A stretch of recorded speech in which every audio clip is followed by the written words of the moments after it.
Before we begin our Board of Finance meeting, as is custom in the democratic process, the orderly transition of power, as if we had really had a whole lot of power. But I think it's important that these kind of things are recognized. And tonight, Dave Egan, a former member of the Board of Finance, a tremendous contributor to this town, is going to do the honors in swearing in Peter Golitz and Ken Garriman to the Board of Finance. And we're also going to take the opportunity to swear in Kimberly Brockett for the Board of Assessment Appeals. So with that, Dave. Thank you very much, Matt. Peter, would you raise your right hand, please? Do you, Peter Golitz, solemnly swear that you will support the Constitution of the United States and the Constitution of the State of Connecticut, so long as you continue as a citizen thereof, and that you will faithfully discharge, according to law, the duties of a member of the Board of Finance to the best of your abilities, so help you God? I will. Thank you. Thank you, Peter. Welcome.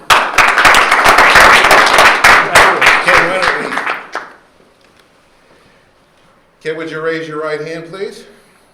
Kenneth Gammerman, do you solemnly swear that you will support the Constitution of the United States, the Constitution of the State of Connecticut, so long as you continue a citizen thereof, and that you will faithfully discharge, according to law, the duties of a member of the Board of Finance to the best of your abilities, so help you God? I will. Thank you.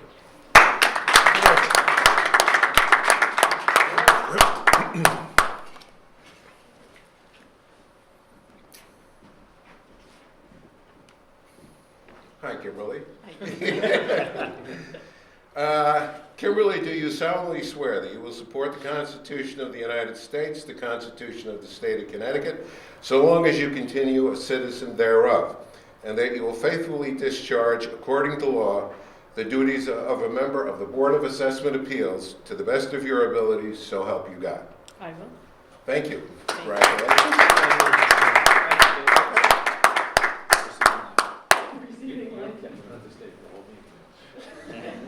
That's your first perch. Yeah,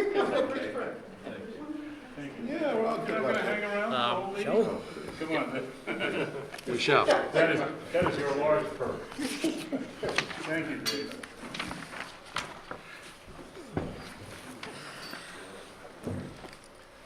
Are we still on, Mike?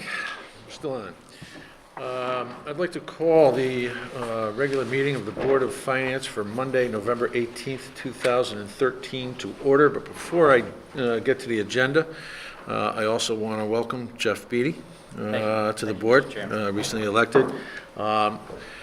Jeff did not forego swearing in. He was able to do it at Town Hall earlier, maybe perhaps last week. And also Lou Federici, who was unable to be here this evening, has also been sworn in. Lou, I believe, is in Philadelphia for a ceremony. It's at Gettysburg, Gettysburg. 150th Event. ceremony. So Lou makes his apologies. First order of business, elections and appointments. 1.1 is the election of a chairman pro tem. Are there any nominations? I'd like to place in nomination Matt Hoey for chairman pro tem. Second. Are there any other nominations? Hearing none, is there a motion to close the nominations? Motion to close? Second. Nominations are, on closing the nominations, all in favor? Aye. Opposed, abstained. To the motion itself, in favor of myself as the pro tem. Call the question, all in favor? Aye. Opposed, abstentions. Thank you. 1.2 is the election of chairman in accordance with section 6.1 of Guilford Town Charter. That would be the permanent chair to serve for the balance of the next 2 years, or unless there is some change in my capacity to do so, or someone's capacity to do so. With that, are there any nominations? Well, I'd like to follow that by placing Matt Hoey in nomination. Been chairman of our board for over 20 years, I Just believe, about 20. and has distinguished himself and done an outstanding job, and I think he deserves to be re-elected by this board. Thank you, Ken. Is there a second? I will second that nomination. Good. Any other nominations? Is there a motion to close nominations? Motion to close nominations. Second? Second. All in favor of closing nominations? Aye. Aye. Opposed? Abstentions? None. Call the question. All in favor? Aye. Opposed? Abstentions? None. Thank you very much for the confidence you placed in me, and I hope to serve in a manner that is befitting the role, so I appreciate the confidence. 1.3, election of vice chair in accordance with section 6.10 of the Guilford Town Charter. I would like to place the name of Ken Garriman in nomination for vice chair. Ken has served in that capacity for not quite as long, but pretty close to my tenure, and has done a wonderful job in my stead. I will say that I occasionally get nervous when I miss a meeting because Ken tells me that I will be deposed when I get back, but that hasn't happened yet. The threat is out there. The threat is there. Nonetheless, I place the name of Ken Garriman in nomination. I'd like to second that nomination. Are there any other nominations? Hearing none, is there a motion to close nominations? Motion to close? Second? Aye. On the question of Ken Garriman as vice chair, all in favor? Aye. Aye. Opposed? Abstained? None? Good. Item 1.4, the appointment of clerk to the Board of Finance in accordance with section 6.1. I would like to place a name in nomination to appoint Tracy Brinkman as chair for the Board of Finance. Tracy's much younger than I am, therefore couldn't possibly have served for 20 years, but she has a record of several years and has done a tremendous job for us, and I think we've all benefited from her expertise and her assistance over the years. So is there a second? Second. This is not a nomination, so this is just a straight appointment, so we don't need to close nominations. All in favor? Aye. Aye. Opposed? Abstentions? None. Tracy, thank you. Thank you, Tracy. Item 2, public forum. Is there anyone wishing to address the board in public forum? Hearing none, we move on to item 3, and that is to approve minutes. 3.1 would be the regular meeting minutes of October 21st, 2013 to order. Does anyone have any comments, questions, et cetera? And gentlemen, please feel free to ask questions even on these minutes, though you didn't participate in the meeting. You just won't be able to vote on them, that's all. Any changes, questions, additions, deletions? I had a minor one on page 7, 7.2, second paragraph, second to last sentence. He would like the board to think about what should be, what that should be, and that was in reference to salary treatment. So anyone I had? Anyone else? Move their acceptance? Second. Second, all in favor? Aye. Aye. Opposed? Abstentions? 2 abstentions. Thank you. 3.2, special meeting minutes of October 25th, 2013 to order. Is there a motion? Move. Is it Second. a second? Comments, questions, et cetera? I have one question just regarding the type of meeting it was. Yes. Was this considered an emergency meeting or a special It meeting? was Does considered an matter? emergency meeting because we had to declare that because of a posting requirement. Okay. I saw and- emergency and I wasn't. And quite honestly, that was a lack of coordinated communications between myself and Town Hall. I think you folks were all aware of the Yes. date, and it did turn into an emergency. For those in the viewing audience, because it was not televised, I'd like to, before we accept them, I'd like to just comment briefly. At this meeting, which we discussed at the October Board of Finance meeting, we were to discuss and take action on elected official salaries.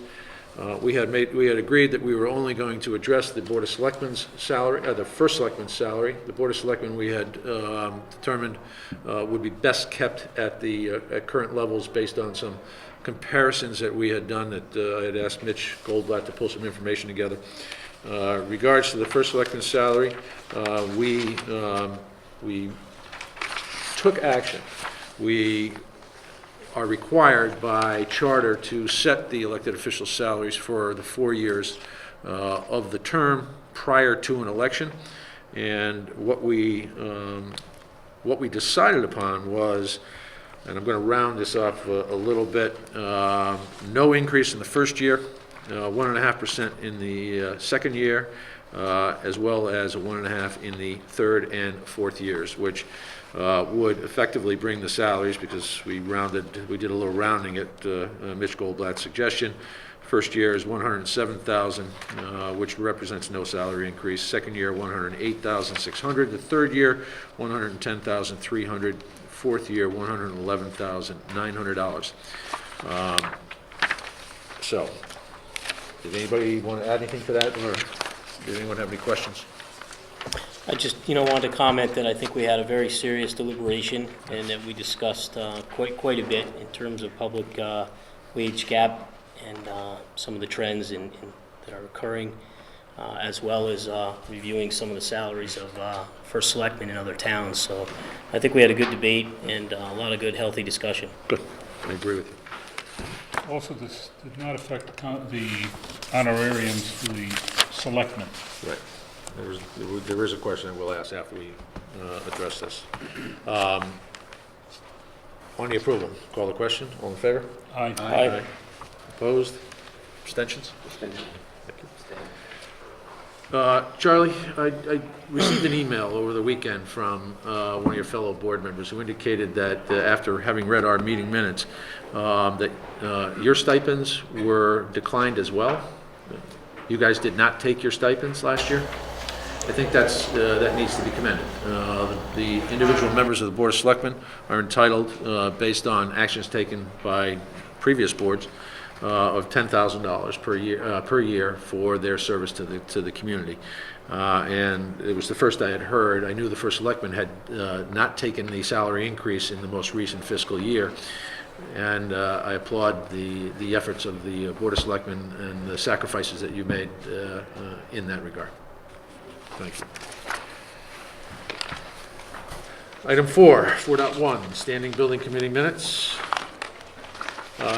Just as a quick aside to Jeff and Peter, Mike Ailes serves as our liaison to the Standing Building Committee for a very good reason. He chaired and served on that board for a number of years, and he thought he could get away from them, but we asked him to serve as a liaison, and he's done that for some time now.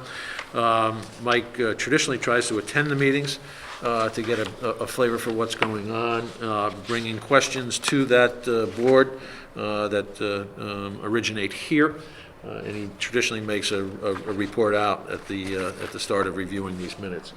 Mike, anything that you want to report? Well, I'm glad you mentioned that. I tried to attend the meetings because that happened to be election day. Yes. So some of us were a little busy that day. However, I did want to just give a bit of an update, really more for the public that's watching us. There was some discussion on the replacement of the existing phone system over at Guilford Lake School, and it is ready to go out to bid. They were looking for Standing Building Committee approval, which they received. The Cox Window Project. There was a question from last meeting that Mr. Gammerman had, and it actually has gotten a bit worse in this situation. I guess the windows that were already delayed are now not going to be available until January. I have a question into the building committee chair as to why that's happened. There could be numerous reasons why that has happened, but I know it was originally scheduled for November, and there's work that's being held up at Cox because of this delay. So I am searching for that why answer, because I knew it was going to come out tonight. And I can address more upon Q&A. Adams Middle School, the HVAC upgrades, they are going along very well. The heating system was started up. The air conditioning will be started up in the spring and tested, and the fire alarm has some adjustments. But overall, that's good. It should be finishing up soon. I wanted to address actually the same thing, but regarding the special meeting tomorrow night for the facilities conditions assessment. That is going to be a meeting with the Board of Selectmen, Board of Finance, Board of Education, and the Standing Building Committee tomorrow night at 7 over at Baldwin. We both got a special notice, and it was addressed in the meeting minutes, so I just wanted to address it here. We got the report. And we did get the report, I think, earlier today. Yes. And I noticed that I hope you don't mind, Mr. Chairman, but I noticed that Jeff and Peter did not receive that, so I copied in Terry as well, so she has your email address. I don't think she realized the change, so. And I'm sure Dave Egan and Kim Brockett, if they'd like to go, they can still go to that too, but. And then there was some discussion on the HVAC system at the police department. I had a couple of questions on that I'd like to ask of the building committee, but I know there was some discussion of that, and I'll see if I can address any questions, but I know that came up. And it really had a lot to do with the bidding of it, from what I could tell. And there was also, there's some work that also was bid out originally from the on-call list of architects and engineers for Adams, Baldwin, and actually selected product, 3 different projects at Adams, Baldwin, 2 at Baldwin. I guess the proposals came in higher, and now they're going out to RFP, and I did actually see that go out publicly, which concerned me, and then I read the meeting minutes. So I don't know quite why that happened, if that was just because the numbers were too high, so they went out publicly instead of going to their on-call. So those are some of the questions that I have that I need to ask them more of because I was not present. So, Any questions of Mike? yeah, at this point, I'll entertain. Yeah, on the Cox Window project, of course, that was supposed to be done in the summer. Then it was put off till, it was supposed to be done before school began. Right. Then it went off to November, now it's off to January. Right. And who knows if it'll even be done in January, because the thing that alarmed me was that we had, the Standing Building Committee had already endorsed the payment to Arresto for something like $52,000 for, which I believe is 67% completion of the project. And I'm just wondering why such payment was made automatically when we're being delayed, and whether we're going to receive any kind of compensation or credit when they finally do install the windows. I mean, somebody's got to be responsible for that. Well, the window manufacturer is Arresto. Arresto is not the manufacturer. Oh. Arresto is actually the installer, and they're going to the manufacturer, and the manufacturer is not doing what they're supposed to do. However, Arresto is on the hook for it. Just because they're not the manufacturer does not mean that, I mean, Arresto is paying them. So I think that the idea to this is that although 67% has been paid, there's 33% that has not been paid. And I think the building committee would have looked at this and said, we're not going to pay, we're going to leave a certain amount out, granted that if this does not go forward or something happens, that at least we have the money still to be able to pay for anything that's outstanding. I'd just make a point of clarification, even though I think our reports on capital bonded projects suggest 67% has been expended. 500,000 of that was encumbered. And it does not look like it has been actually spent yet. It's encumbered. So the total budget on that project was $1,013,000. So it would be significantly less than 67% has been expended, because that is an encumbrance, represents an encumbrance of 500,000. So really 186,000. So less than 20% has actually been expended on the project at this point. All right. Mike, I'm also going to refer to the same report.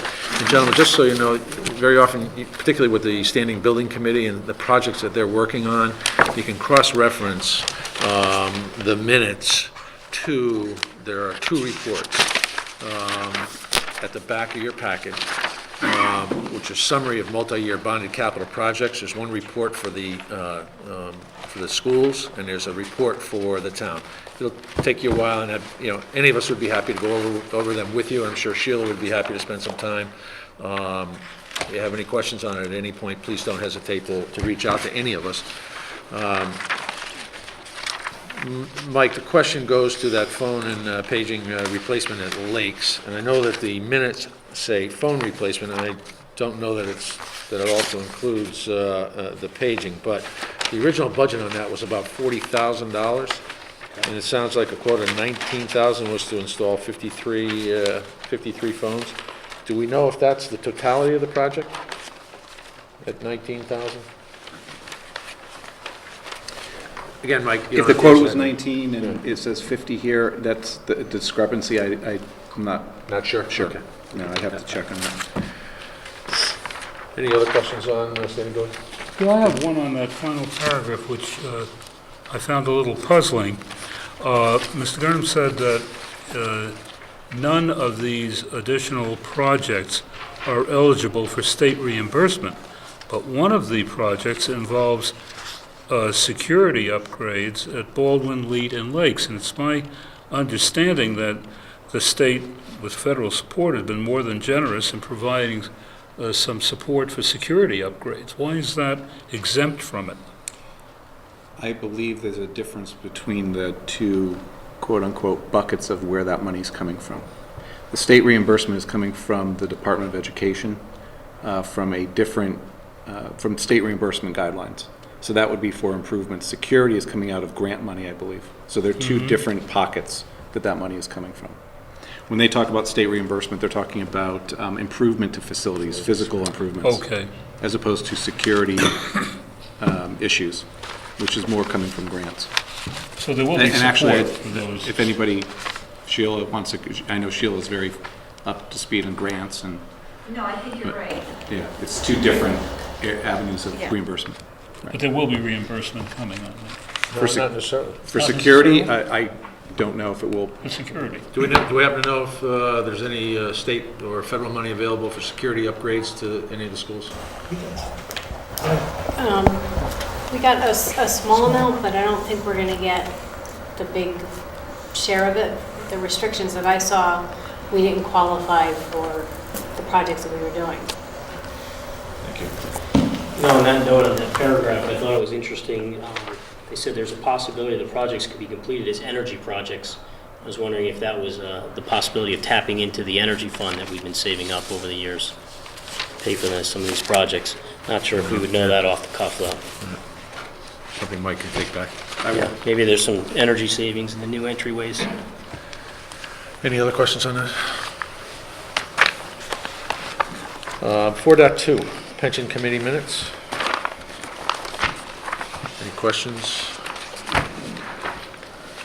I guess I'll just throw one out there. It looked like we had quite a few people retiring, and I'm just wondering if this is just putting a little bit of a strain on our cash. I see, though, it's noted that we have enough cash on hand.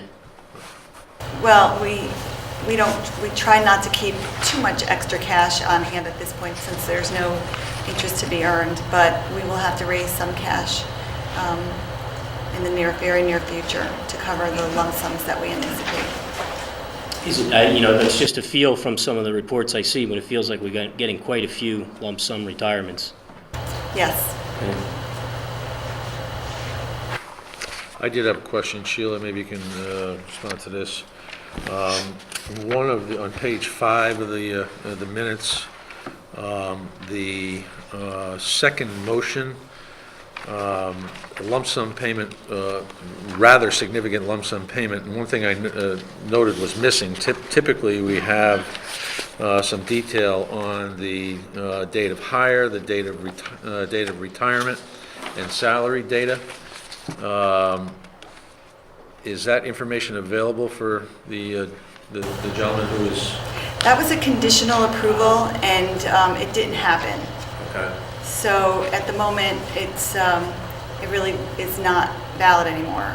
It was in case the employee decided to retire at that moment, they had approval from the pension committee and he could get his lump sum by the 1st of November.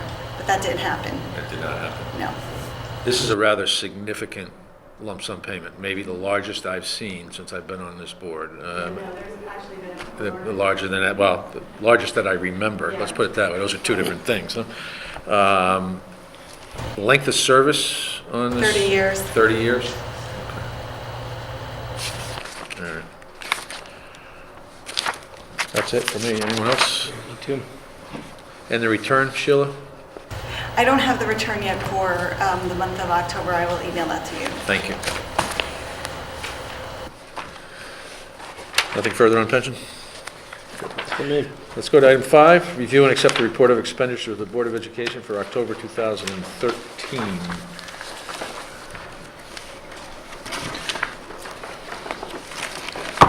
Welcome. Welcome. Jeff, Peter, Ken, congratulations. Yes, congratulations. very much. Lou in Pennsylvania. Is there anything you'd like to bring to our attention? Let me briefly summarize. The expenditures for the month of October were $4,439,000. Of those expenditures, many components approximate the expenditures of last year: salaries, employee benefits, purchase services, and tuition.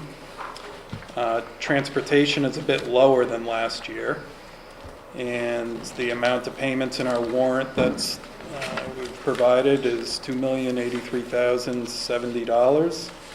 And of course, insurance premiums, the lion's share of that, 41%. So that's an overview. If there's any questions about any particular payments or items, we're here to answer. I'll kick it off. On the summary of expenses, salaries, school nurses down around 18%, which this time of year should be a little bit higher. Are we short-staffed on the nursing staff, or are we? Because the nurses don't work during the summer. They don't. So 18% would be a low number for, Actually, that's higher than the previous year. I know, I saw that, but, No, we're fully staffed. okay. I don't believe we're short anybody. Well, then that leads to the question, are we over budgeted? Because if you straight line that for the rest of the year, 18%, at 9% per month gets us, what, 81 to 90%? It I'll just take a struck look me at as that, low. but, When we have, central office certified at 31, 32%, school administration, 25, central office non-certified at 29, it just seemed odd. We'll explore that. Get Okay. back to you. Yep. Anyone else, Ken? Yeah, on capital, I noticed that we're pretty heavily expended in comparison to last year on equipment and non-instructional, both for instructional and non-instructional. The instructional is due to timing of the reimbursement for the technology lease. We actually just received that, about $380,000 reimbursement for the technology lease this past week. So you'll see that next month come more into line. The equipment non-instructional, last year, this time we hadn't purchased anything. This year we had purchased some furniture, office equipment, so it's just a timing of what we purchased. And what accounts for that practically negligible figure for fuel and special educational budgets? They're behind in their billing. Just behind on their billing, that's it? No, Or are there actually, few we buses being prepaid used? for, in the 12-13 fiscal year, we had a contract for a certain amount, and we didn't use it all in the 12-13 year, so we prepaid for it in 12-13, and we're using up what we had prepaid, so we haven't had to purchase any fuel for this year. We're using what we had contracted for. But we have used up all of the diesel fuel, so we're starting to get bills for that, and the heating bills would be, if we haven't used it up already, it should be shortly. So there isn't a reservoir left, really? Aaron was noticing some of the same items I am. I think I've been at this too long. Was he looking at your paper during the test? Maybe. Or what? No, I Somebody's noticed cribbing. a few accounts that were over or under. I think I might sound like a broken record, but it seems like unemployment compensation again is starting to run quite high. Yes. Do you know what's behind that? Is it the same as last year? Yeah, we had a couple larger unemployment claims that are kind of continuing. One of them's getting to the end of that, because we don't pay a rate for unemployment. We pay per claim, so it's based on the number of claims. And we do try and fight them We've been successful in fighting a few of them. Okay, I didn't know we had lost anyone except by attrition or retirement. Well, there's even, Could be wrong. there's, a lot of people are still allowed to collect, everything from coaches to substitute teachers. We even have the teachers who are on the adult ed program because they're paid through our payroll. They're allowed to collect. So even though they're small dollar amounts, they're still eligible to file a claim, and we're responsible for a portion of it. Okay. Others, gentlemen? Why don't we go down to Mike? Fairly small amounts, but trending differently. Professional technical services under purchase services. It's running, at this time last year it was 43%, now it's only 2%. Just wondering why that would be running low.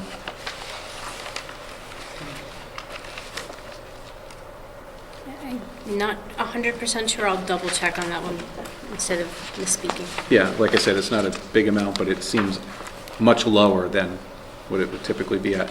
The other one that I noted was under supplies and materials, athletic. Again, it was at 71% last year, but it's higher than that. It's at 87% now. Yes. And knowing where we are in the year with, is there any concern with that at 87%? No, I spoke to Jake Jarvis about it, the athletic director, and what he's doing is he's trying to order as much as he can now and get the best price for like even the spring sports. Like fall, it's like spring shopping in the fall. Right, Gotcha. so he's All right. just trying I get to, it. to get the best deal, and he's ordering ahead and Okay. trying to be prepared. So that'll, at some point, that'll start to slow down and be Yes. at the, okay, thanks. I had a question on purchase services, security. I see an encumbrance of about 13,000. Is that a capital expenditure or is that some subscription, you know? What, do you happen to know what that is? That is mostly the monthly monitoring. That's, okay, so it's subscription based. 'Cause if it was capital purchases, it should be in the capital. Right. line item. Okay. Ken, I will, I'll let you ask the question that I was going to ask next. Tuition? Thank you. You know, every year we find ourselves in a relatively similar position. We're at nearly 48% at this point, and that's after you guys have netted out the expenses associated with running the in-house programs, right? 48% at this point in the year does not bode well. Have we seen an influx of children that we have to take care of, No, a lot of that is prepayments? prepayments, Okay, the good. ones that have billed ahead of time. We're at the same point we were last year, but we've transferred $331,000 out Right. from the budget, so I don't see any issues at this time. Good. Well, now, this transfer that you have, can we go to the minutes of their meetings So now? let's wait until, anybody have any more questions on the expenditure prior to moving on? No? No. Okay. On the minutes of the board meeting of October 15th, the budget transfers in 9.3, could you just describe the linkage between the budget transfers from tuition to salaries? Does that reflect more in-house services? Yes, we actually, the total amount was 300 and, I don't have the minutes right in front of me. Ken, but- 331,000, Seemed like we were at 954. 33,000. Yeah. And so we have the benefit of not expending that on tuition, and we're able to make that transfer The salary. to salaries, yes. Yep. Does it involve new personnel? Well, it's a varied mix. Linda can help me with the particular folks. Yes. We have a half-time, 0.5 FTE on, It's a half-time of the administrator, because part of the administrator's job is to cover the alternative high school program. And the rest of it is for teachers, including specialized, like social workers, psychologists, occupational therapists, that were hired for the students that have been brought back into the district and not are being outplaced, so we can meet their needs and educate them here in Guilford instead of outplacing them. Ken, I think what you may be reacting to here is that this, the minutes say $33,195. I think it should, the minutes should read $331,954. The minutes have been Yeah, corrected. that's under- right, I'm looking at Probably- $33,000 here. No, it's through, Why such a small This transfer is a so typo early here. on? Yes, But that makes sense. $300,000 typo. right, Yes. right. It was corrected at the, Not in the minutes that were approved, but in the minutes that you Okay. have. The yes, minutes that were It recorded. will be. Okay. yes, it will be Is there also corrected. some hiring of teacher coaches as well as that? Part There- of the yes. mixture as well? With receipt, but that wasn't part of this transfer. Okay. Those were That was budgeted, part of the operating budget that was approved in last April. That was Right. identified as new staff or Yes. replacement for other staff, if I'm not mistaken. Anybody else with other questions on the Board of Ed stuff? Yeah, on the minutes, I have one on the Finance Committee. Item 8, the final page of the Board Finance Committee. I'm just curious as to what the relationship is between the Guilford Schools and GCTV, because this item just kind of alludes to the Board of Ed making a contribution. I'm not as much concerned about that as to whether we're making use of that existing facility, which was reopened on the Post Road with great fanfare, all the new technical equipment and so forth. And I wondered if the schools were taking any advantage of that. I mean, in our own media programming. I know the new high school is going to have its own media center, its own TV Sure. station. And on the existing GCTV facilities, I know there was an inquiry about making a donation, a contribution that ultimately was not made. The request just wasn't followed up on, so that's what I think you see in the minutes. I think we had a discussion in an earlier meeting on this, and the question was, was there any plan at any point to implement video technology into the learning curriculum or have students participate as part of an Right. educational curriculum? And I think the answer at the time was not in a formal fashion. I believe a while ago, the request was made not only to the Board of Ed, but to the Board of Selectmen for a donation to be made to GCTV. Right. And the Board of Selectmen, I believe, did make a contribution. The Board of Ed did not. We were going to wait and see how our budget ended at the end of the year. And then we ended up not. So the strictly made one. then, the uses the Board of Ed is making of GCTV is strictly public information, public communication. I Through believe Channel there have- 18 or 19. I believe there have been some other things done with students, over periods of time with GCTV. I'm not 100% sure exactly how they've been used, but I believe they have used them in doing things in the classroom as well. Go ahead, John. Just wanted to ask a little bit about the overall enrollment being down 62 students. And from my understanding, and I'll say this loosely, I've been trying to follow the numbers for several years, but I think we've got maybe about a 5-year downward trend in enrollment. And then I guess I wanted to question, where do you see the bubble in the middle school? This must be just a mixture of students as opposed to total students. We're just getting a lot of middle schoolers. Don't know if I have enrollment numbers Right. with me. Okay, well, I mean, it just referred to a bubble, so I just was somebody wondering else does have how you Somebody else recognized does. it. In fact, Mr. Bloss is here to talk about Oh, something else that No, he's not here to talk, he's here to provide you information. I'm sure he will talk if asked, though. Okay, yes, we've got the matrix, some handwritten notes. So what was your question, John? Well, I'm just noting that we've sort of had a downward trend overall for the last 5 years. And how did you recognize the bubble in the middle school? How is that happening that we have more middle schoolers? Is it just a mix of students changed? Yeah, how literally is Yeah.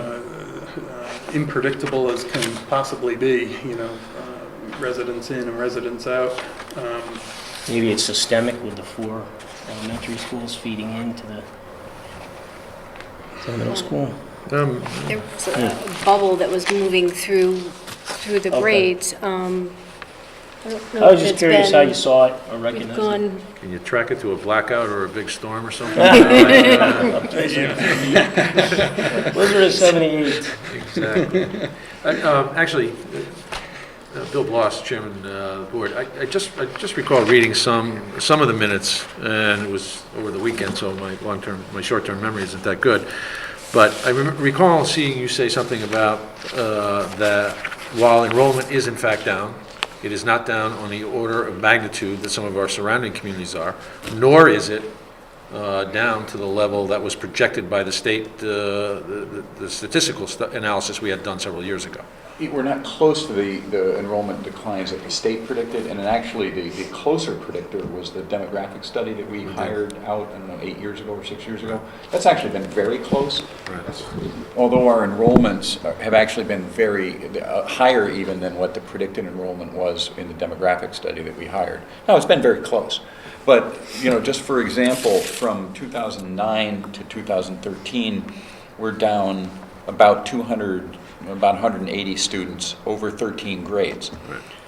Now, just to tell you how in this year, we have grades that are as small as, well, taking kindergarten out of it, we have grades that are as small as 239, which is in 10th grade, but we also have as large as 308, which is at 8th grade, 300 in 6th grade, 293 in 3rd grade. So we've got, just to give an example, 2nd grade is 248, 3rd grade is 293. That's a 20% difference in 1 year. Why? Nobody knows. I mean, I don't know. Let's put it that way. I don't think anybody on the Board of Education knows. It just happened. It's just what happens. I think Matt's suggestion might not. I'll leave that to others. But there are some surrounding towns have actually closed schools because of enrollment declines. The enrollment that we see, even if you take the 200 over or 180 over the 4 years or 5 years, whatever, 5 years, that's an average of 14 per grade. And so we've got 4 elementary schools. So we've got 14 fewer divided by 4 elementary schools. Does that lead to a staffing change? And as long as they're divided evenly across the 13 grades, or roughly evenly, or in a way that doesn't allow us to make staffing changes, we're just not even getting close to the level that we're going to be able to really do significant staffing alterations based on that enrollment decline spread out over 13 grades over that length of time. Now, it's going to come a time, I think, the real interesting question is, this year our kindergarten enrollment is 196. That is the lowest by a relatively significant amount. 25 from last year, 30 from the year before, 50 from 2009. Now, on the other hand, our first grade class is 243. It's 50 people more. Right. So that's 2 consecutive classes that there's a 50 student difference. Right. What's the long-term trend? Is it going to be slightly down? Yeah, probably. Is it going to be down enough that we're going to be able to close a school? Not in a long time. Not where we are right now, because the elementary schools are all pretty full. Will we get to a point that if there's significant continued enrollment declines, that there will be staffing changes? Perhaps. But right now it's not. It's given us some flexibility to do a couple of things. It allowed us to keep class sizes manageable. We haven't had to hire staff, certainly, just for class size purposes. But the way it's spread out and the way that in different grades we do see very substantial bubbles, very substantial enrollment differences, we think we're pretty comfortable right now. And I'd like to lend a little bit of historical view of this. Over the past 5 or 6 years, I believe your professional staff is down by 16 or 17 teachers over there. Yeah, that time? it's a little hard to, yes, Or but. somewhere around. But we have added some staff in the special ed area, which, I've been coming to these meetings for several years now, and every meeting we say, well, what's going on with the special ed outplacements? And we have a tremendous director of special education right now, so director of pupil services. Dr. Freeman we were very clear with him when we hired him that based on the futures report where we had this outside evaluation done in special ed, that we were concerned about whether we were doing the right thing both for the taxpayers and for the students. And were people being outplaced that we thought really would be more cost efficient to have them educated in district and better for the students. And you're going to find out what I think we're going to get some experience with our budget numbers for this year as we put together our budget for next year. So probably if you can be patient for a couple of months, we will be able to give you some better data in terms of what we anticipate the future to be. But we think that hiring those 5.5 additional staff is going to allow us to significantly reduce our special education outplacement line in the upcoming budget without adding additional staff. So that's the goal. That's what we told you we were going to try to do, and I think that's what we're going to be able to do. We're just going to have to keep an eye on it otherwise. And the other thing, Mr. Chairman, that we have gone away from a model of professional development by outside going to seminars and so forth, and instead we're trying to spend those dollars in-house. Train the trainer. That was called embedded professional development. That's the coaches that you talked about before. Those are additional staff, and they're certified staff. They're not classroom teachers, but they are certified staff. So they are going to show up on that line. Right. It's going to look a little different than a district that doesn't do embedded professional development. Any other questions on the minutes? Or I actually, Mike? as a follow-up to what you were saying about the kindergarten or first grade differential, there was a lot of discussion in, I believe it was the preliminary budget meetings about full-day kindergarten. So rather than rehash that, because there's a lot of discussion, obviously there's a lot of people in favor of it, and I would agree with that. Do you see that kindergarten to first grade, do you see that differential closing where you said it was like 190 something for kindergarten or whatever that number was, it was like a 50 student differential. If full day kindergarten happens, I remember reading something about we might actually bring more kids back into the system because parents are sending their children out for full day and bringing them back for first grade. That's why first grade. Yeah, I was going to ask So that. more students would come in, and again, I think that's great, but I'm sure the budget that you're alluding to that we need to be patient before we see it, of course, because you have to put it together. That's going to have to encompass possibly more students. Yeah, it is hard. I mean, I think we have some anecdotal evidence that a district that goes from half-day kindergarten to full-day kindergarten does have an enrollment increase because there are two parent, or either there are families where all the parents work, let's put it that way. And so there is an issue about I'm going to keep my child in an all-day program, private, because we don't offer a public all-day program in Guilford. Okay. But even then, the predictability, there some years we have many more. Like for example, there were the first grade class in 2011 was 70 more than the kindergarten class in the same year. But then the year before, there were fewer first graders than there were enrolled in kindergarten. So it's just extraordinarily hard to predict. Now but you're right. I mean, those cost figures are going to have to be based on some set of expectations.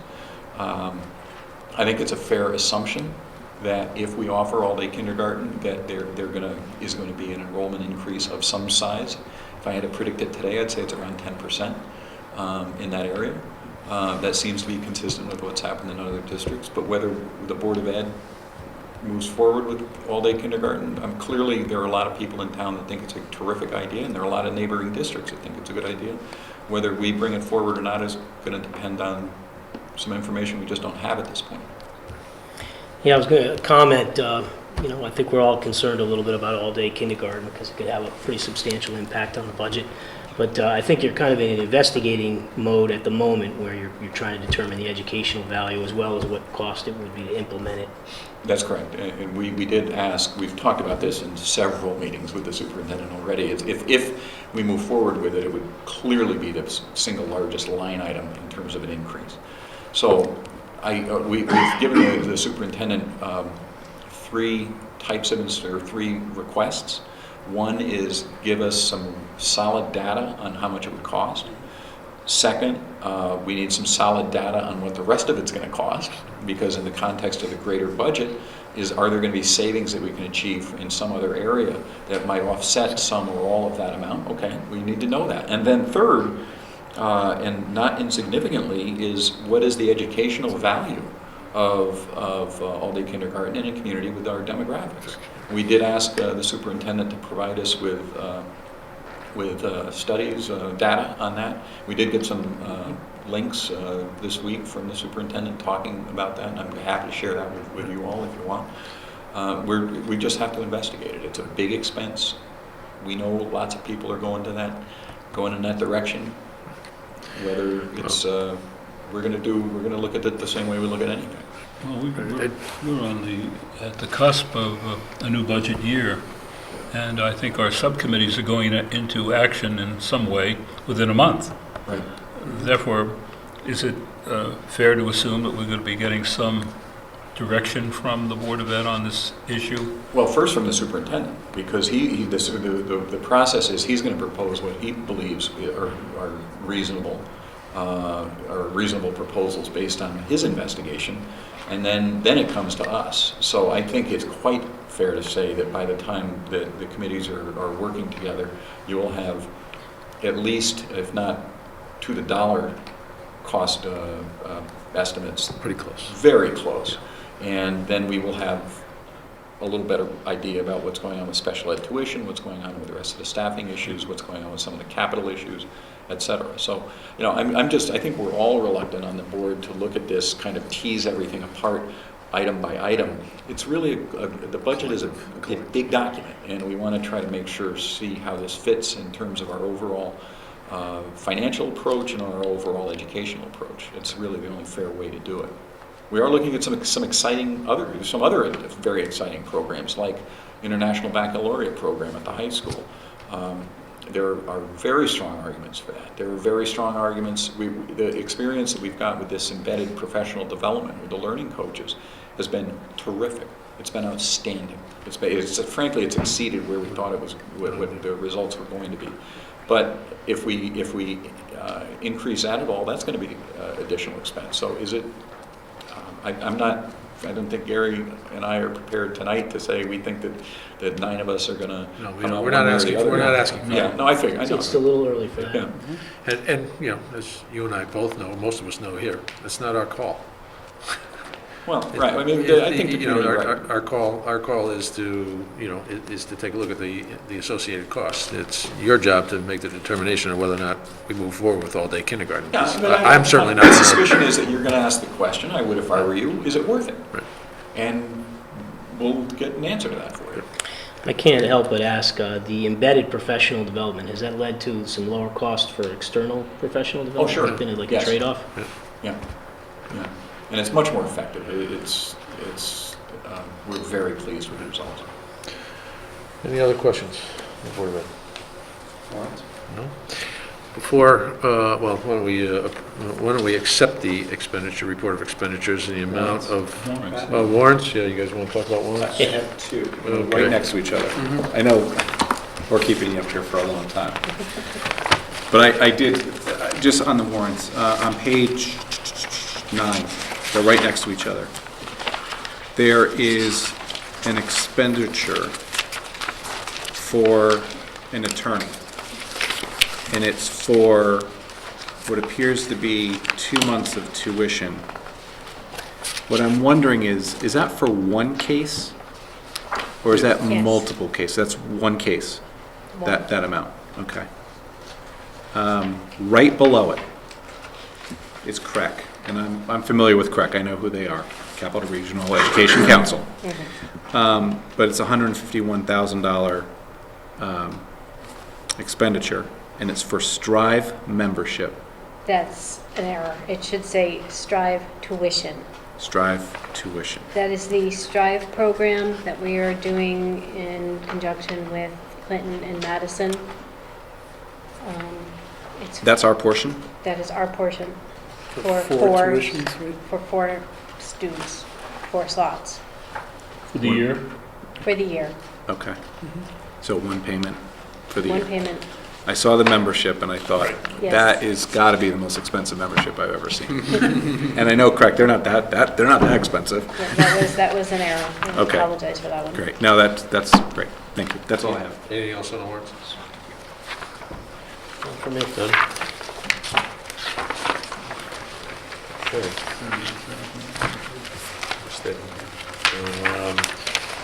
Is there a motion to accept the bills for the Board of Education for the month of October in the amount of $4,153,674? So moved. A second? Second. All in favor? Aye. All opposed? Abstain? You guys don't have to abstain at this point. You don't have to. So you want to do that again? Because you're now active members. You can actually, all in favor? Aye. Opposed? Abstain? Just a Any comment, recusals? gentlemen, these expenditures were already approved in the budget, but we approved the monthly. We accept the dispersals of expenditures. money. That's right. Correct, sorry, correct. Yeah, we accept them. There's a state statute that protects the Board of Education from people like us. We don't feel like we need it. But you're not going to give up that protection either. At this point, I think Chairman Bloss is prepared to give us an update on the teacher salary Yeah, negotiations. I did just want to update you quickly on the teacher, the new contract with the Guilford Education Association of Teachers. And I'm very pleased to say that the union membership has ratified this very substantially, and the Board of Education ratified it unanimously. I think with one abstention, but I do want to recognize that Gary Kazin here took a very substantial leading role, really, in the negotiation of the contract. As many of you know, I was unfortunately indisposed and out of state most of the summer, and that's when this was happening. And so I really wasn't around very much, I'm sorry to say, for this particular project. But Gary and Sue Renner and Barbara Dudley and Alan Myers and Keith Bishop took a very substantial role in negotiating this agreement. I'll give you what the numbers are, and then I will tell you what I think is the Board of Education's take on it. The total increase involving both teachers at top step and teachers moving up steps in 2014-15 will be 3.06%. In 2015-2016, it'll be 2.89%. And in 2016-17, it will be 2.6%. Teachers at the top step in each of those years will receive an increase of 1.5%. The rest of the increases would go for people moving through steps. And now we did a couple of very good things in this contract. Most importantly, we clarified that the steps are annual moves, and then more importantly, or as importantly, I know that a lot of you have observed in the past that the steps are very jagged, and that there's some steps that are very large and there's some step increases that are not very large. In the third year of the contract, the teachers have agreed that it's not going to be a perfectly straight line, but it's going to be a very much closer to straight line. We could not have got that in a binding arbitration. That is just not something that an arbitrator will do. But the teachers recognized that there were good reasons to try to do that, and so they did it. They did agree to it. We did get some language changes that I don't know. If you're interested, we can certainly get you a copy of it. The premium cost share for insurance will go up from 19 to 20 to 20.5% over the 3 years. Co-pays will be increasing, and there will be some language relating to trying to do a leadership academy. Now, the question is always what would have happened if we went to binding arbitration, because the teachers don't have a right to strike. We don't have a right to impose a contract term unilaterally. So we go to when we were actually in the mediation process this time, we actually went pretty far down the road. But where we always want to try to be is about the middle. And we have, in fact, done that this time. There are two publicly identified districts that are in our economic reference group that have resolved their contracts. Monroe came in at 8.6% and Trumbull came in at 8.5%. We are exactly in the middle of those two. We have data that 28 contracts were settled. There's one outlier on the bottom end, Winchester settled, which is a DIRG G, just about the lowest economic level. They came in at 5.2% over 3 years, but you may remember Winchester is in a little bit of trouble right now with a lot of missing money. And so they are in a very dire financial condition, and so it's a little bit of an outlier. There are 3 districts that came in over 11% statewide. The 11 of the 28 contracts came in above Guilford. 10 of the 28 came in at between 8.5 and 8.7, which is where we are, and I said we wanted to be in the mean. So we are very much in the mean in terms of where we were able to resolve this contract with some very good language changes that are both in the interest of the teachers and in the interest of the district. So we're very pleased that we were able to first of all come to a financially responsible agreement in the context of binding arbitration. And we've talked about this, I know, at length, that the process encourages results like this because the arbitrators have to accept one side's proposal or the other. And so a side that is unreasonable is punished for it, frankly.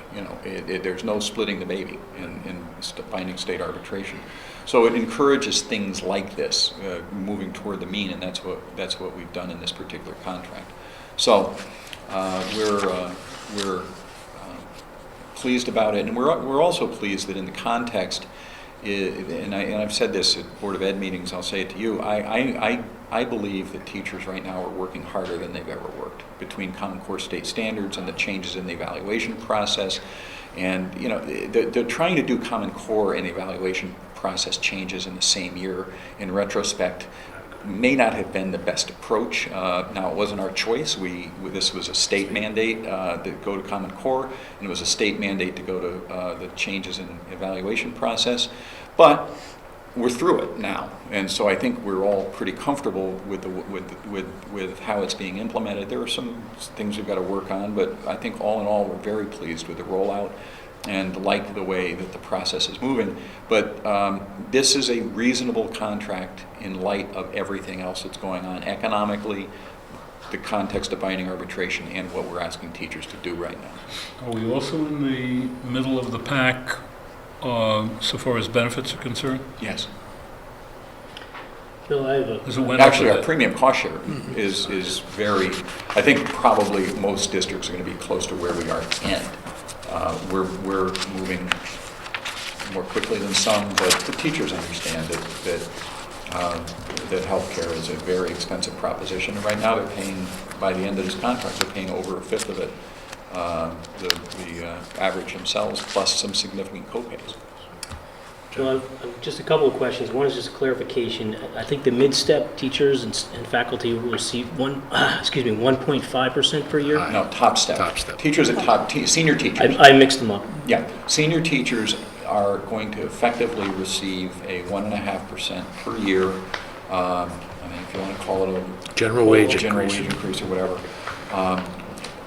So that, I mean, they've been they're particularly very reasonable. The teachers at top step, that's not out of line and that's less than. I think I would agree. So the rest of it is step increases for bringing teachers.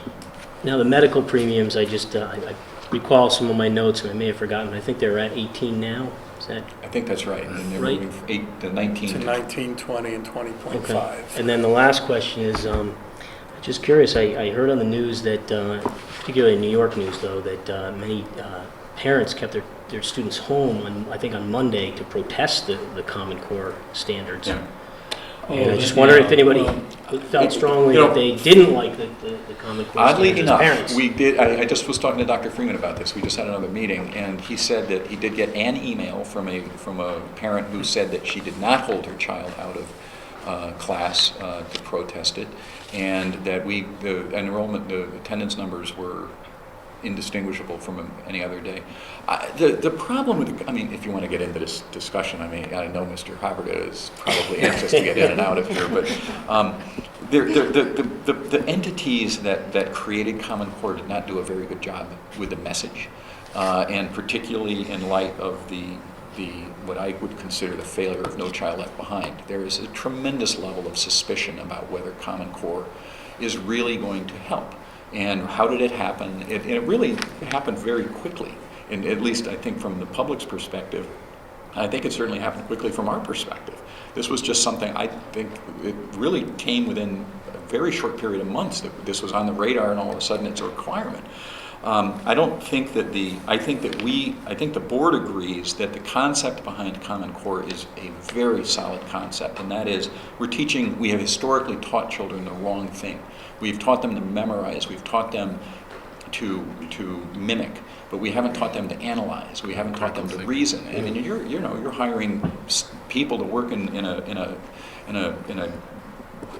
good business with the jobs that we want to try to have our children working in. When was the last time you had to memorize something? You need to analyze, you need to problem solve, you need to think. And that's what the Common Core tries to do. Now, we've been moving in that direction through the principles of learning and the professional learning communities, but it's an unsettling thing because when, I don't know how young your kids are, but I'm running into problems helping my kids with homework right now, and they're in 7th grade. So it's a different way. It's a different way than we used to do it. Like, for example, in math, my girls are in pre-algebra. They not only have to do the problem, but they have to explain in writing what their analysis was. How did you get there? I would have said, what's the algorithm you were using? But what's the process you were using? That's just, we didn't have to do that. I didn't anyway. I don't know. So it is. I don't think the message about what Common Core State Standards is all about was communicated particularly effectively by the state or by this consortium of companies that really was the impetus behind it. And Washington had nothing to do with it. I know that there are some people that say, well, gee, is this something that is another No Child Left Behind thing? It really Washington had nothing to do with it. It was really except for the money that came with it. Well, it was really a consortium of some education reformers, largely driven by business and some state governments. I wish they'd done a better job explaining what the purpose was. We're I think reasonably comfortable with it at the moment. We'll let you know as if the state is going to be reasonable or unreasonable. Just out of curiosity, on a national basis, how many states have implemented? 45. 45%. Plus DC. The 45. Now, there's some that I know are thinking about changing parts of it and getting out of some parts. I was just in Michigan actually changing planes, and I bought a paper, and the Michigan legislature was debating whether to stay in it or out of it. And unfortunately the debate is not at a particularly meaningful level. It's really more of a it's just at a very, very shallow. Is this another unfunded mandate, or is it not another unfunded mandate? It's part of an anti-government wave of thinking across the country, and this is affecting every state in the union, and they're all, and some of which have extremely low levels of achievement in their schools.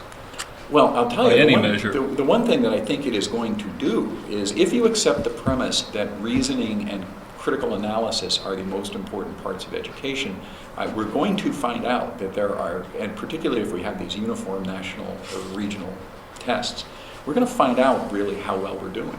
And we're going to find out, and there are going to be some, New York scores went down 30% once they shifted to these scores. Now they measure different things.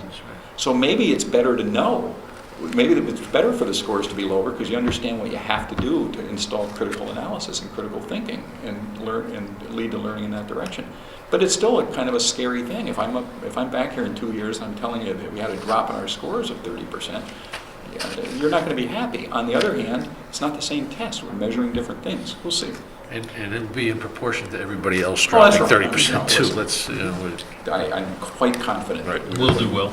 Now, I have to sympathize with the algebra homework because my daughter's algebra homework is getting pretty tough. And I think I see at the end, show your work and explain your thinking, and I think that's where it's starting to go in that direction.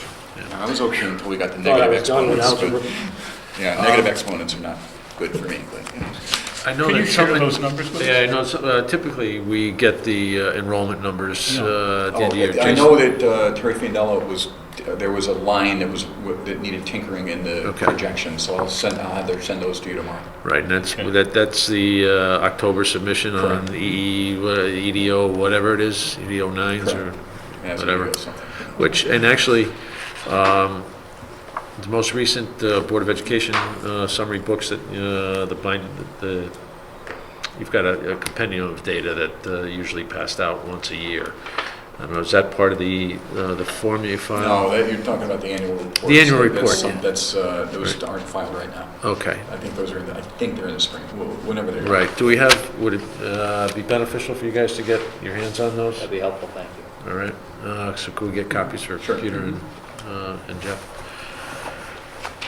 Anything else? Thank you very much. Thank you. Thank you. This was the longest time they've been on here in maybe 6 meetings. It's because we like it. Item 6, review and approve the report of expenditures for town government for October 2013. Sheila, I'd be willing to wager you won't be up there quite as long.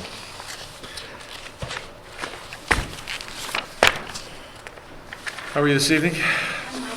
I'm well, thank you. What would you like to bring to our attention? Same thing every month. We'll start with revenue. I like consistency. Okay, we've collected 52.67% of our revenue budget at the end of October, compared to 52.69% last year. So I counted up the local lines. There's 18 of them. I haven't done that before. And there are, with the exception of tax collections, there are only 3 that are down, and they're minimally down. But most are up. I can just briefly talk about the ones that are down, interest income, and that we know the yield is horrible, but we're also low on cash. We're going to be doing a note sale in 2 weeks, so that will help bolster our cash, although we probably won't, we'll be spending that quickly on the schools. Park and Rec is down slightly. We've corrected the revenue that wasn't recorded last month. It's not anything to worry about. I think it's probably a little bit of timing. And tax collections are 53.1 this year, 53.28% last year. That's still fine. Most departments, though, are up. Youth and Family is up quite a bit. I actually spoke with the director to confirm that, and she said that more people seem to have jobs. It's kind of interesting. More people seem to have jobs and have insurance, and there's more, their client load is the heaviest it's ever been. It's about 80, and 65 is comfortable for them.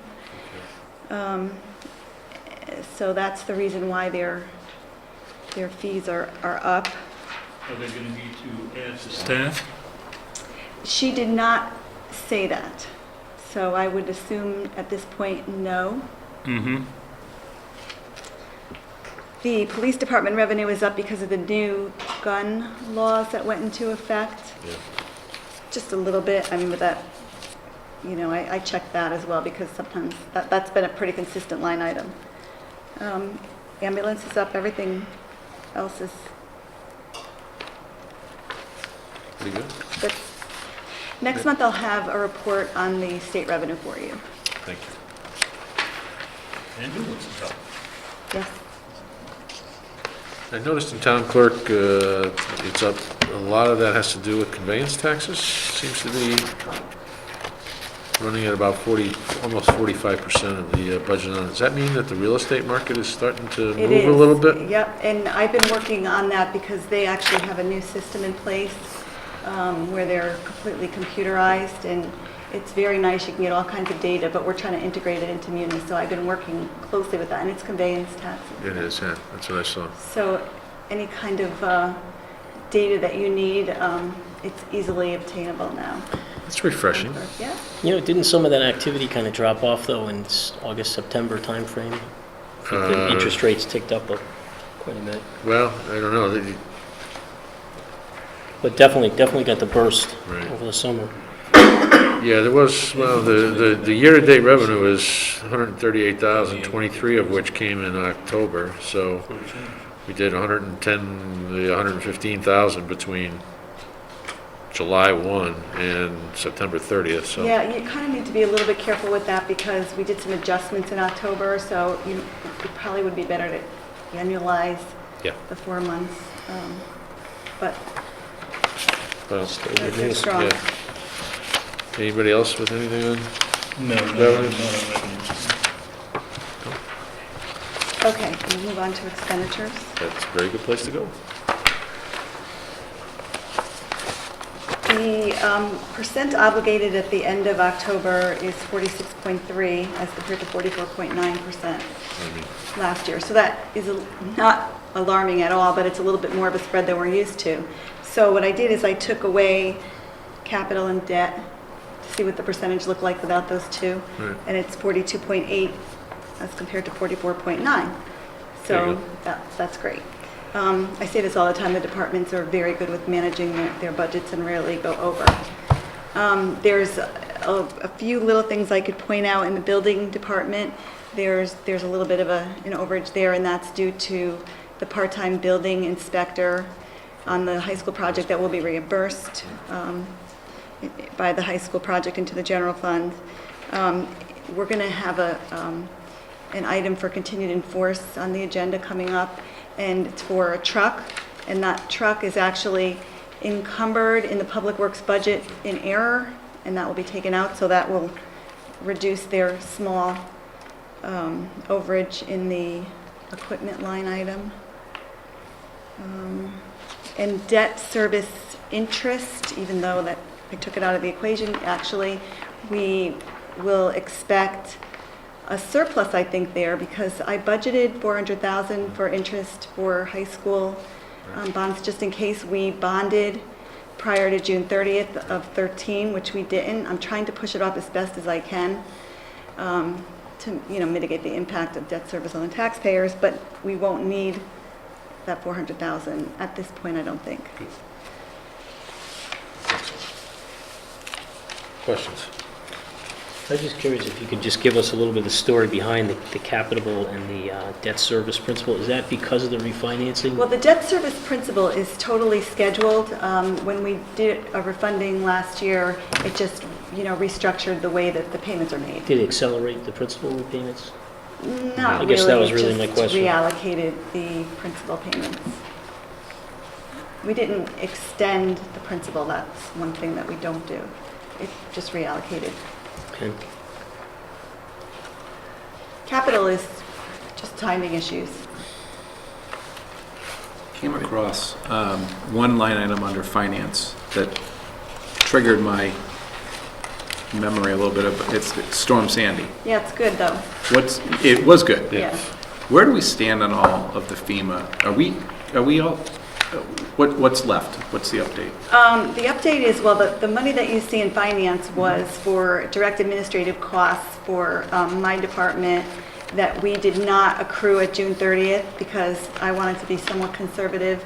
So all the direct administrative costs we didn't accrue. And so that was, that'll show up as a surplus this year in the budgets where applicable. We've submitted all the claims for all the storms. They've all been accepted. There are some large claims that haven't been paid yet, but they will be paid. They come in dribs and drabs, and sometimes they want the packet again copied with the invoices, and it's pretty bureaucratic in some ways. especially on the larger projects where we weren't necessarily completed when we submitted the application. They like you to keep submitting more and more information, but for the most part, well, everything's been approved. 75% has been paid. We're in good shape with that. Excellent. Question on legal. We know labor negotiations is right around, just a little bit over at 37%. If I recall from the minutes from the pension committee, looks like we're headed towards arbitration on some of the contract negotiations. Are you comfortable with a legal line item at this point? At this point, I don't, we probably will go over, but I can't quantify it yet. We'll try to get a better feel for it next month. Okay, There will be increased legal costs. that's kind of one last one for me, economic development. I see that we're almost 73% through the business development line item. It's not a lot of money, but those are particular Projects. projects that were budgeted, and it's completely timing on when Okay. they're, it just doesn't leave Paid. much for the rest of the year. That's the, but that's okay, because I think some of them were dues okay, to organizations. all right. That's it for me. Anyone else? Do you have anything in advertising, economic development? I think that's part of the business Development, okay. Maybe information systems, if you just have any comments. Yeah, on- information systems is a little bit higher because of the software license and support line item, which again is scheduled. We know exactly the vendors that we have to pay for support, and it's just a matter of when we paid them. We don't expect to go over there. Okay. Timing. Warrants? I have one. I have nothing. That would be? It's actually page 20, page 23 on one batch. I don't know why we have two from the same date with the same numbering. We seem to. But anyway, it's grinding service to Running Brook Farm. Was that for trees? Well, grinding would be at the stump dump most likely. But tell me again what page you see that? Page 23, Of the, Running Brook Farm. Tub grinding services. tub grinding is the grinding at the stump dump. Okay. That's the only one you have? Jonathan? It's the only one that I You have. said no. Nope. I had some questions on the funds, though. Yeah, hold on, I do have a couple of questions. Sheila, are we using a new legal firm for police negotiations? Durant, Nichols, Houston? No. They've been using them for a while? Okay, just, got found the original. One other one, on the second set of warrants, the one with the general fund weekly checks on the cover. Page 7, fire, 2014 Chevy Tahoe with $2,800 in maintenance. That would appear to be a new truck if it's a 2014. And it's under vehicle maintenance. Is that mislabeled? Is that like, they had to add equipment to it, the lights or the light package or something? But it would seem, vehicle maintenance of $2,800 on a brand-new vehicle. I'll have to check that. Yeah. Thank you. Ken, you said you had something on special fund checks? Yeah, I just wanted to get an explanation on this. The Guilford Public Schools receiving $29,000 reimbursement for services on a bonded project. What is that? Do you know? Special fund check. just as bonded project, I don't, It's the school project. This is the high school. High school project. Okay, I can't get my hands on the warrant, okay. That's fine. I also had one on the special fund weekly checks. A&L tree experts, but it's coming out of the sidewalk fund as opposed to it says it's for tree removal. And we know we have a tree, under natural resources, we Yes. have tree maintenance and renewal. Is it because the trees are buckling the sidewalks, or, what's the, why are we taking it from the sidewalk account, which I think is designed to pay for new sidewalks? That's a question we can ask Jim Portley, That would be nice. and I will get back to you. And while we're on it, can we get a summary of the road fund as well? Yes. oh, yeah. The road Yeah, fund? on that note, I'm looking for the accounting on the special funds for Park and Rec and for the what's it, LAC. Is that right? They're all done. Oh, terrific. So next month, we will, I'll distribute them to the entire board. Okay, that'd be great. Why did we require legal services at Lake Quantapug? What was that? That was for the sale of certain parcels to the land trust, Gilbert Land Trust.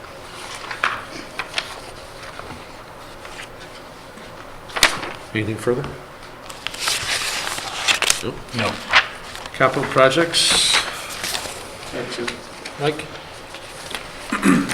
One, I think, is a really simple question, and I always say that and then ends up being complicated, but under the original estimate column, Which one are you talking about? I'm talking about, well, let's just focus on the school projects. Okay. There are 3 line items that have a dash. And I'm just, for clarification purposes, does that mean that they were not originally in the project because they don't have an original estimate associated with them and they were added? Although I know that the scope of work will fit underneath that particular bonded, with the bonded question, the way it was asked, but is that all that means? Yes. It wasn't under the original projects submitted when the bond authorization was approved. And it was added, but it fits But the it scope. Yes. falls into the similar use definition? Absolutely, Good. yes. Right. And one of those I was looking at was facilities needs assessment. There was no original estimate, but then there was a revised budget of 50,000. Right. So that's where that fell. But I know health, safety improvements at various schools, it would fit under the scope of work the way it was defined.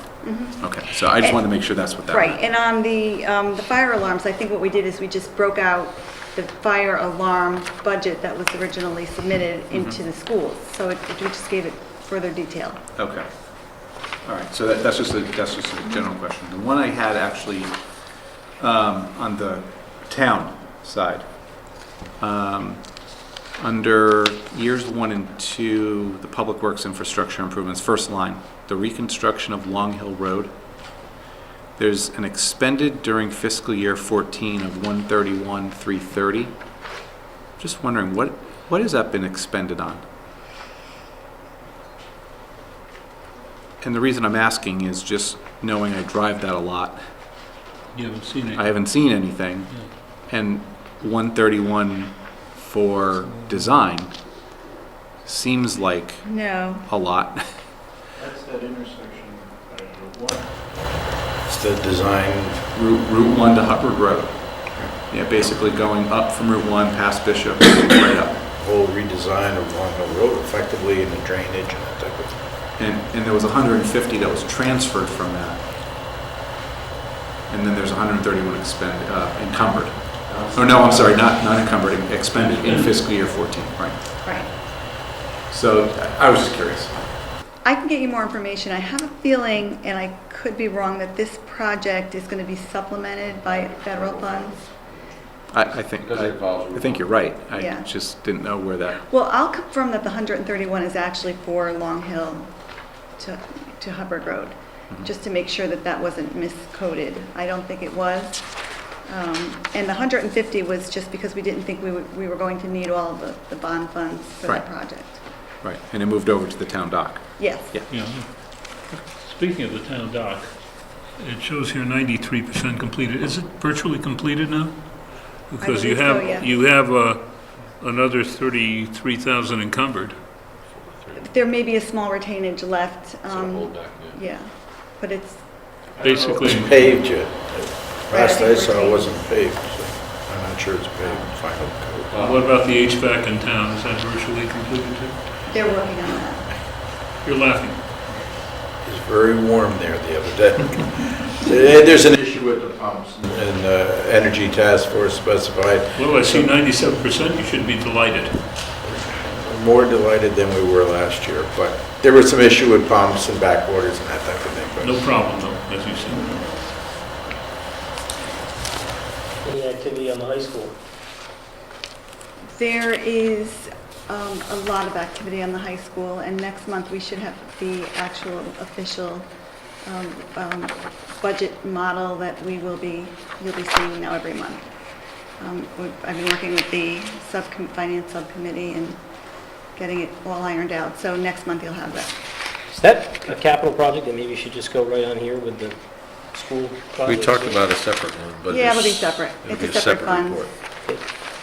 Could I, just to address that real quick, it's actually not on the agenda to discuss the high school tonight, so I'll do it now. Which is, I'll just figure I'd take care of it. There was supposed to be a meeting that the Board of Finance was supposed to attend, and I talked to the chairman, Scott Pinckney. There's a lot of, right now, everything is going very smoothly. There's no issues with the project. What is happening is that there's now starting, just like the black box, there's a lot of requests coming back to put back certain items of the project into the, back into the project because they were either held out or they were alternates or whatever. So the building committee right now is kind of in a state of flux because they're looking at FF&E, which is the furniture and fixtures and equipment.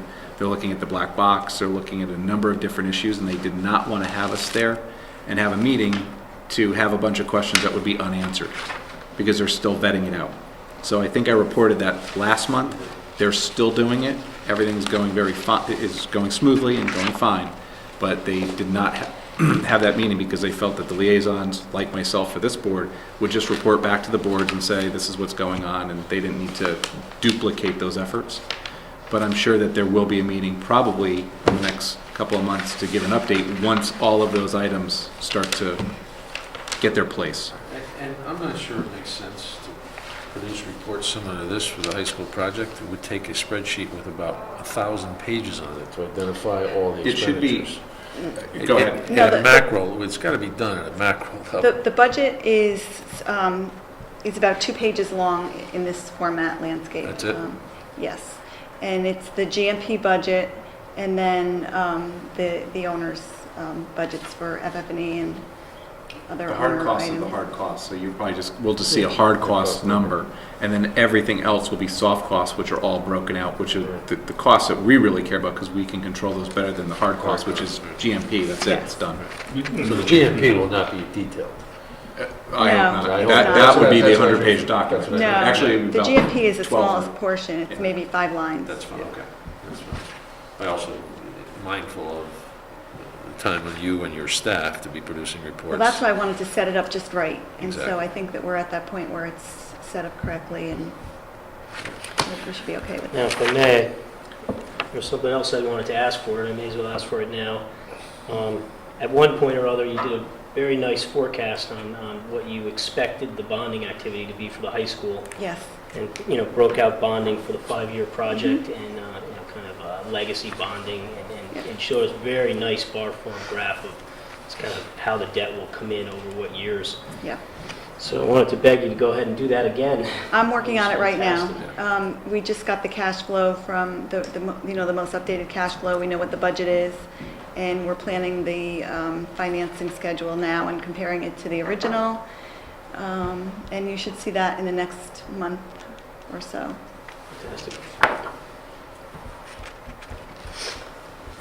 I had a couple of questions on the capital projects, specifically on the town side, page 2, years 3 and 4, town property improvements, beach master plan.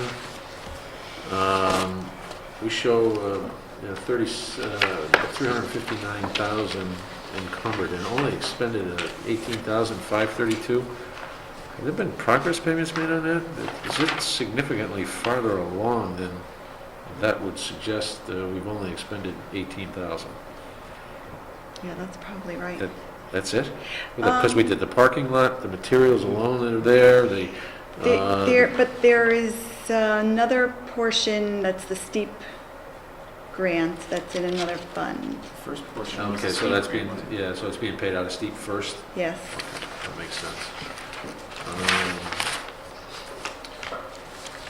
On school projects, classroom renovations at Jones. There's an encumbered figure of 5,600. Is that a holdback or retainage? So I thought those were done some time ago. Periodically, Cliff and I sit down and we review the encumbrances, and it's probably about time to do that now, because that's been sitting there for a while. Wow, that's what I thought.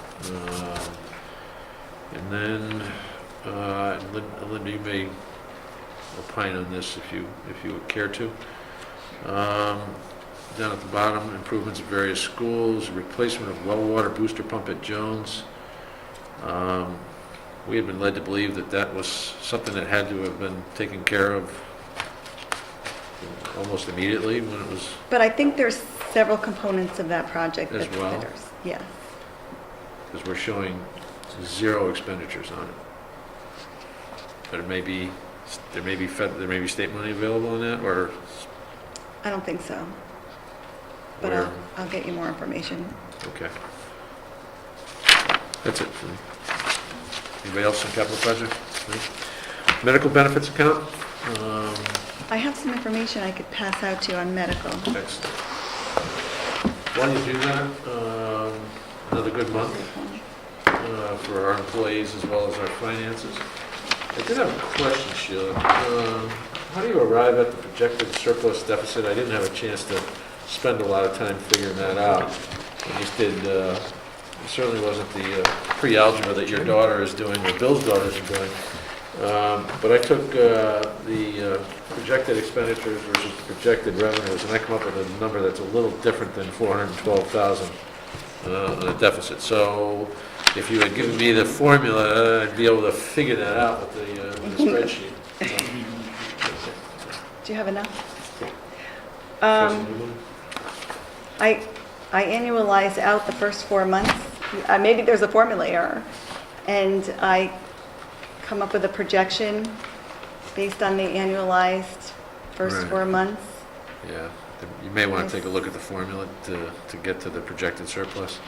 Because what you do is you annualize it for the balance of the expenditures, correct? Yes, Okay. but it should be for the whole, the annualized actually should be for the whole year. It should, the number should be the same. Because if Okay. you annualize out the first 4 months, I think it's a little over $1 million, I gotta find. Yeah. It should be that number times 12. All right, well, I pulled last month's and it was a similar variance. Okay, I'll take a look at it. Yeah, What I promised you last month some more data from Anthem, and they provide us with a cost and utilization summary that's pretty detailed. There's lots of information. And I asked them, if you remember, for contracts that are close to $50,000, so we could see who is starting to reach the stop-loss figure for catastrophic claims. And I never got that, but I got so much more data that it's definitely worthwhile looking at. But there's 3 sets of dates here because they tried to give me what I wanted and never really did, but they gave me all sorts of other data with varying dates. So I gave you bits and pieces of what I thought was meaningful. Okay. I could give you some quick metrics of some of the data, or you could look at it, and if you have questions, you can ask me next month. Which pleasure. I'd like to take a look at it before. I would too. Just a little bit to digest. Fold it over. But if maybe we could If give you- some highlights. I could, Yeah. in Maybe. a minute, I could give you highlights. Yeah, give Just- highlights, but On the first page, in small print, the members' costs represented 4.2% of costs, and Anthem's norm is 6.7, so our employees are paying 4.2. I'm just going to give you like bits and pieces of data that you could look at. Fiscal 13, our members paid 4%, fiscal 12, 4.3%. So as claims go up, our employees are actually paying less of the total claims. 6.7% is Anthem's norm.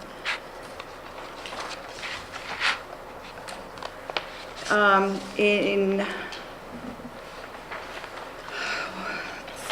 sort of toward the end, Anthem says that we are experiencing a 2.6% decline in membership with a 75.8% increase in catastrophic costs. We sort of know that. right. 12 versus 13.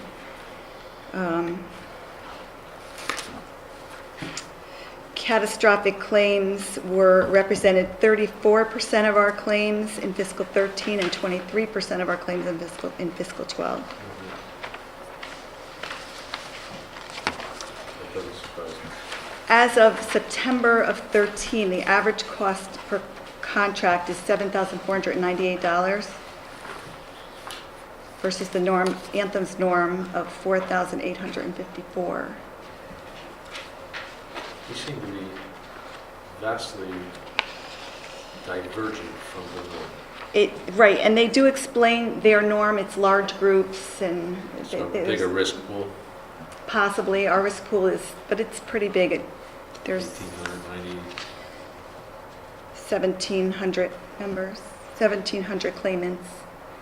So just to put it in layman's term, just from appearances on this report, it looks like our group is a little bit more higher risk than a larger average group.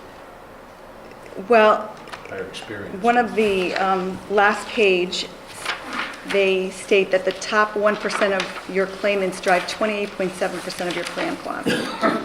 This compares to 28.3 for Anthem's norm, so that's very close. 4.1% of your members had no paid claims. This compares to 10.1 of which is the Anthem norm. So we have a higher percent that are actually putting in claims. So maybe we need to put some carrots and some healthy food in the cafeteria. We are meeting with Anthem soon.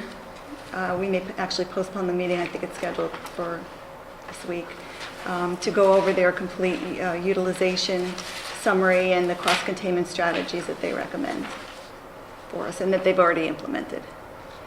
And I think what I'm going to do on the report that you get, I'm going to put the cost of the stop-loss insurance premium, it's going to be the same every month, and the actual amount that we've exceeded, so we could compare the premium to the amount that we're saving.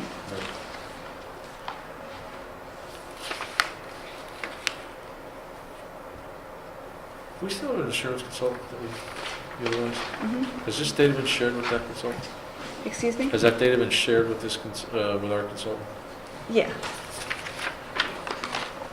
Again, I don't want to sound alarmist, but the average cost for covered is 60% higher than your norm? Yeah. They're, right. That's exactly it.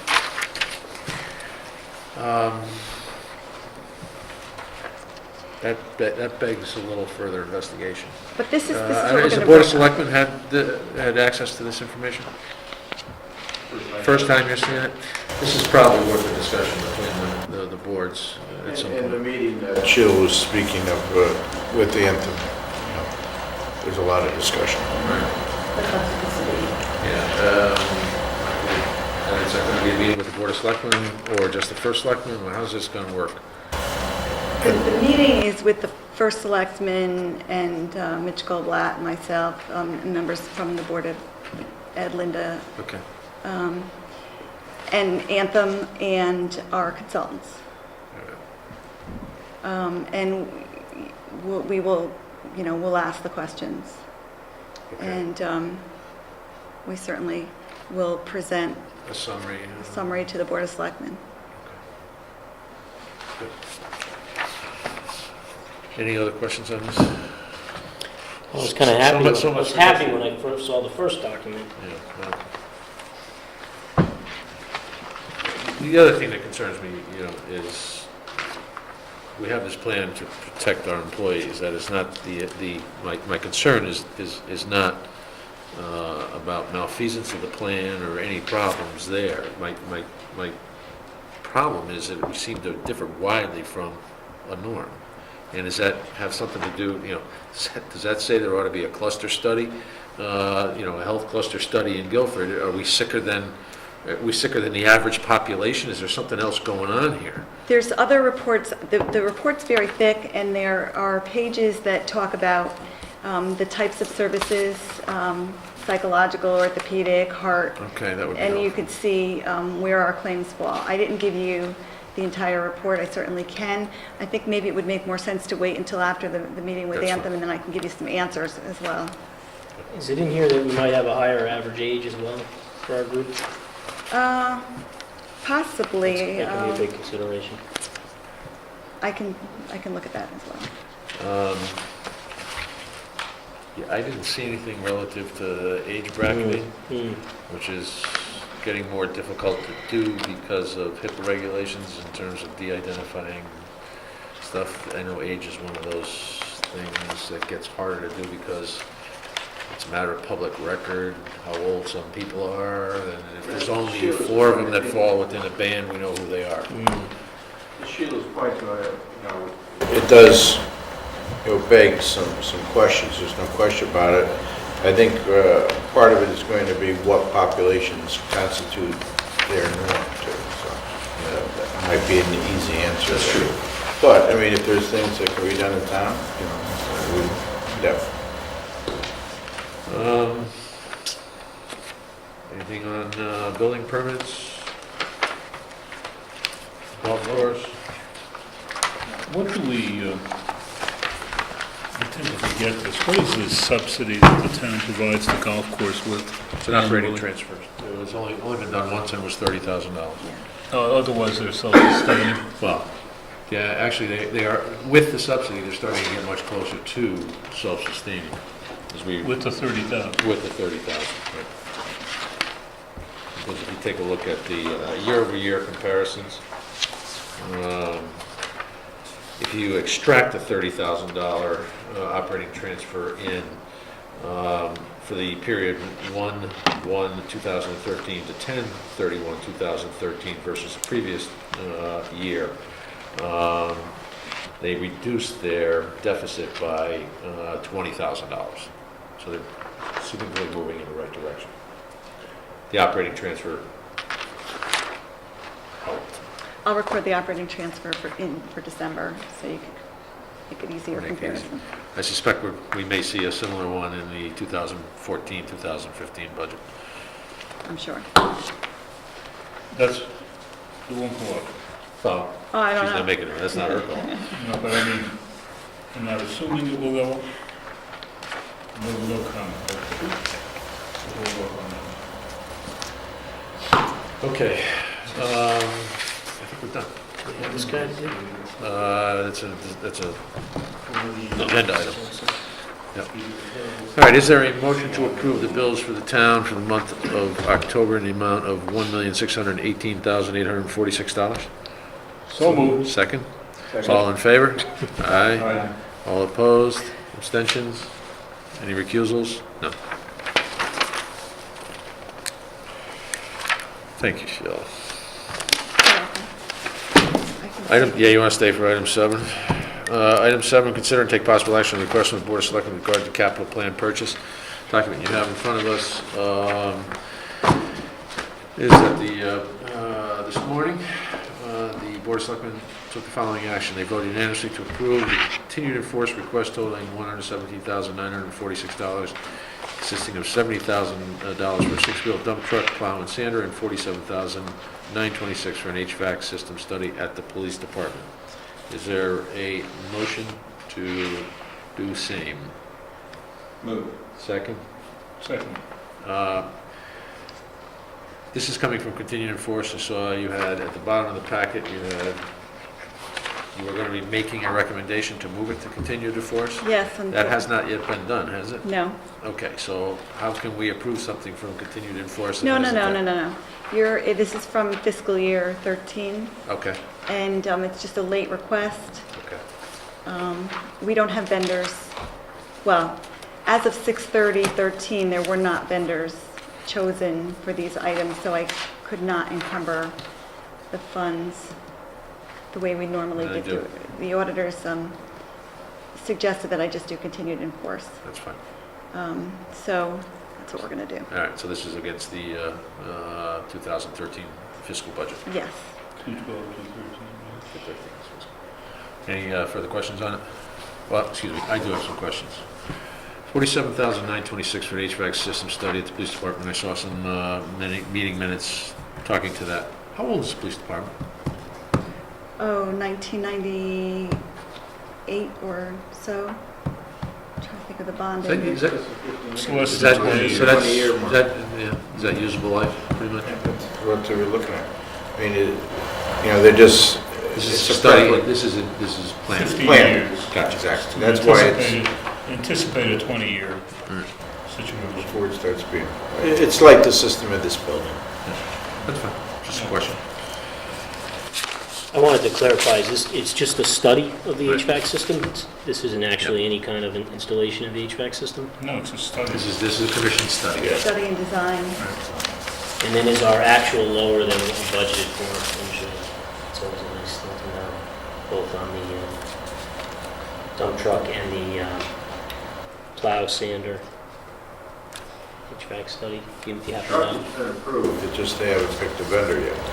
His question is, what was the projected budget? I think Projected the expense? projected budget was a little bit more for the system study. I think it was closer to 60,000. And how about on the dump truck? The dump truck, the 70,000 is what was budgeted. So we actually may see a surplus there. I think it came in a little bit lower than that. But I wouldn't know, that as of June 30th, I'd rather just leave it as the budgeted amount. That's fine. All in favor? Aye. Aye. All opposed? Any abstentions? Thank you. Okay.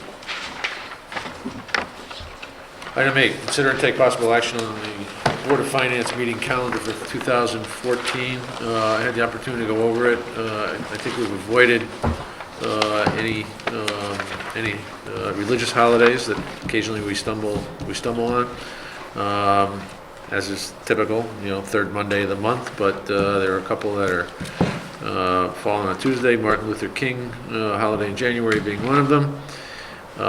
You'll note that the Thursday, and this is more for Peter and Jeff's benefit, as we had started the practice 4 or 5 years ago, whatever it was, in order to meet the timelines to have the referendum in early April, our February meeting is moved to an earlier date, Thursday, February 13th, at which time we receive the budgets from the Board of Selectmen and the Board of Education. So just note that February's meeting is on February 13th.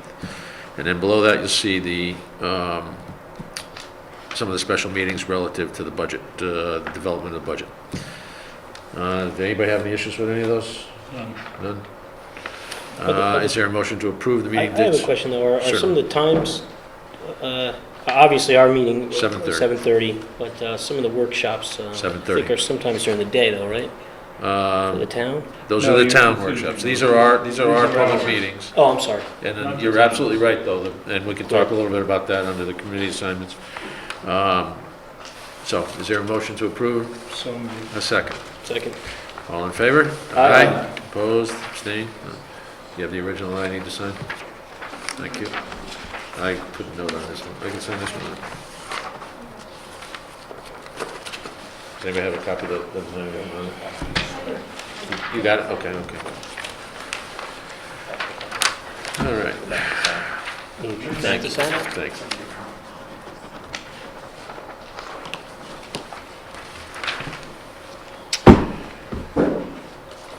Committee reports. Mike, I think you already took the advantage of talking about the high school building project.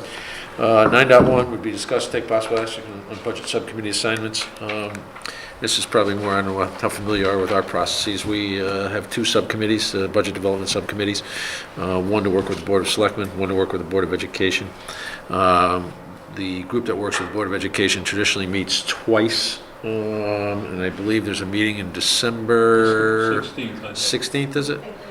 It's generally key to our meeting. It's about a It's- half hour to an hour It's an before hour our before. meeting. An hour before our meeting. And then, and there's a significant amount of interaction. They bring, they basically, they bring to the table the things that they're working on, where they think they are, what some of their projections are, so that, and that meeting's followed up by one in January, so that when they present the budget in February, it's not, there shouldn't be any surprises in there. And then on the town side, traditionally we'll participate in the budget workshops, the departmental level budget workshops, which are held at Town Hall, traditionally over a 2-day period, 2 to 3 day period. Those fall during the day usually, which makes it tough for some of us to get there, right? But nonetheless, we make an effort to do that. So we typically you pick one or the other to work, to participate in. You can attend all, and typically everybody pretty much does. So with that, is there anyone who, Ken has been chairing the education subcommittee for a number of years. We don't have a comparable role on the town side. So Ken will opt for the Board of Education. I leave it up, gentlemen. You're the new ones in town, so you get to choose. I guess I work with the selectmen, I don't know. This is the first That's day. fine. That's actually it's probably a good one to start, because that gives you the opportunity to sit and hear the multiple Sure. department heads. It's at the Board of Education level side. It's done at a much higher level because we don't have line item control or authority on their budget. Jeff? Do I have to choose Board of Education now that Peter's chosen? No, Board of you Selectmen? can take the selectmen as well. Okay, I'll do Board of Selectmen as well. Board of Selectmen, okay. Jonathan? I'm going to also do the Board of Selectmen, but of course I'll be at the Board of BOE Education ones as too. well. I usually attend, Guys yeah, will come. both, but I'll attend the town. Town? as well, yeah. All right, so Lou and I will take Board of Education, but and I typically work with Sheila behind the scenes on some of the other items, so all set. Old business? New business? Public forum? Hearing none, I'll entertain a motion to adjourn. So moved. Second. All in favor? Aye. I usually don't have to ask if anybody's in opposition to that. Yeah.